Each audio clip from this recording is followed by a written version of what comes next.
Bonjour à toutes et à tous, bienvenue dans ce nouveau numéro du Dictionnaire digital. Aujourd'hui, nouvel épisode, cette fois-ci consacré aux influenceurs. Pour en parler, nous recevons Marwan Hermesh, directeur associé à Consultor, une agence de consulting spécialisée dans la communication digitale. Merci, Si Hermesh, d'avoir accepté notre invitation. Merci beaucoup et merci pour l'invitation. Alors, pour commencer, c'est le dictionnaire digital. On essaie toujours de donner une définition.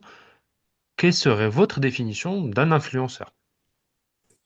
Alors, influenceur, c'est un néologisme qui est apparu il y a à peu près 12 ans ou 13 ans avec la généralisation des médias sociaux.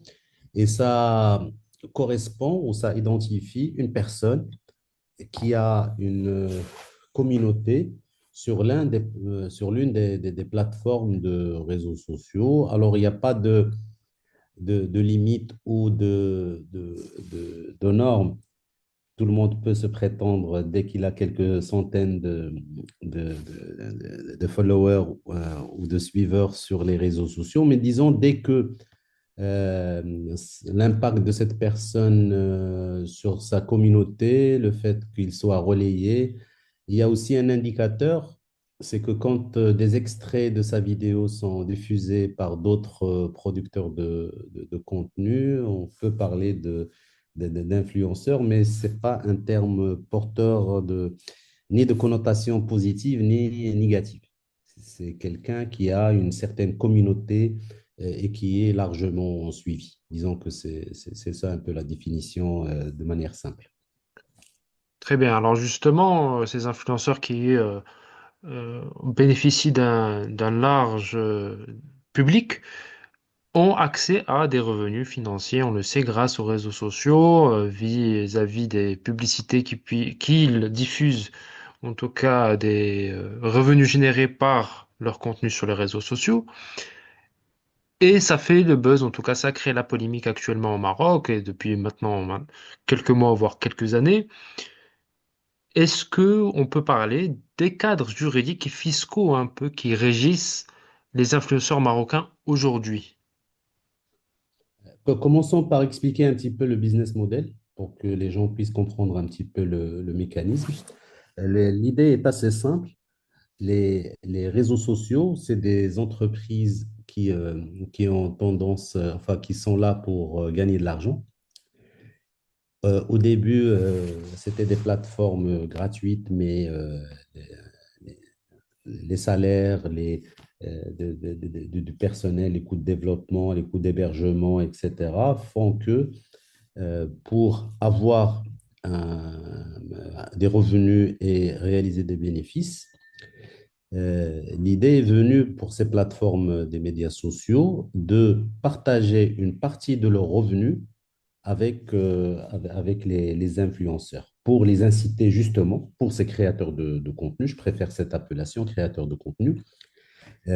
Donc, ces plateformes partagent une partie de leurs revenus à ces influenceurs, ces créateurs de contenu, pour qu'ils puissent, pour les motiver à créer du contenu, à avoir des communautés pour que la plateforme de réseaux sociaux puisse avoir donc une audience large qui sera commercialisée auprès des annonceurs. Vous voyez, c'est une sorte de triptyque, une relation à trois, où vous avez les annonceurs, vous avez la plateforme des médias sociaux et vous avez le créateur de contenu. Et donc, l'annonceur euh, va verser de l'argent pour la plateforme pour qu'il puisse faire passer sa publicité. Cette publicité, il faut une audience large et qualifiée. Cette audience, il va euh, suivre un influenceur ou un créateur de contenu, y passer du temps dans les lives, le visionnage des vidéos, dans la consultation de la timeline, etc. Et ça sera l'occasion pour la plateforme de placer la publicité qui a été achetée par l'annonceur. Et puis, il y a le fait d'avoir une collaboration directe entre l'annonceur et le créateur de contenu, où donc il y aura des incentives, une rémunération pour pour le créateur de contenu pour qu'il puisse faire passer la publicité de l'annonceur ou la plateforme éco-circuitée. Mais même pour ça, les plateformes ont trouvé la solution puisqu'il y a une annonce avant la vidéo qu'il y a du contenu commercial. Enfin, il y a plusieurs montages qui font que ça s'est tellement développé et complexifié que c'est un vrai monde. Donc, pour revenir à votre question, donc, effectivement, il y a des revenus qui sont générés pour ces créateurs de contenu à travers leurs activités sur les médias sociaux et ça démarre de quelques dizaines de dirhams par mois jusqu'à quelques dizaines de milliers. Donc, il y a certains influenceurs qui peuvent gagner jusqu'à 80 000, 100 000 et même plus sur les différentes plateformes. Donc, c'est des revenus qui sont directement versés dans le compte bancaire qui est désigné par le créateur de contenu, dont une partie a opté, ou je peux même dire une bonne majorité a opté pour des comptes qui sont généralement logés à l'étranger, où ces revenus-là donc, sont versés par le créateur par la plateforme des médias sociaux et qui par la suite, le créateur de contenu récupère ces revenus soit en les gardant sous forme de devises, soit en les donc, convertissant vers le dirham marocain.